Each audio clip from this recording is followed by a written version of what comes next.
Cette nuit encore, les attaques russes ont été destructrices et meurtrières. Dans la banlieue de Dnipro, au centre-est du pays, c'est ce quartier résidentiel qui a été visé par des drones.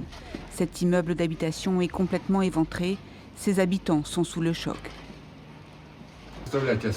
La force de l'explosion était inimaginable, complètement assourdissante.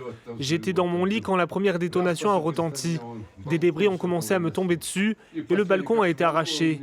Et la dernière détonation a eu lieu juste à côté de moi et tout s'est effondré. Les secouristes ont été mobilisés toute la matinée pour éteindre les incendies, sauver des personnes prises au piège dans les décombres et parfois extraire des corps. Non loin de là, cette station-service a elle aussi été visée par plusieurs drones russes. Les personnes présentes sur place ont réussi à se mettre à l'abri à temps. On a vu plusieurs drones qui volaient au-dessus de nous. Ils se suivaient dans cette direction. L'un d'entre eux a commencé à faire demi-tour. Et puis j'ai entendu un bruit. Le drone piquait du nez.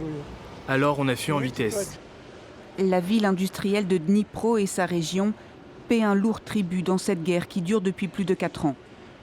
À quelques kilomètres plus au sud, la ville de Zaporijia a également été frappée. C'est un minibus civil qui a été ciblé par un drone russe. La région de Kharkiv à l'est n'a pas non plus été épargnée.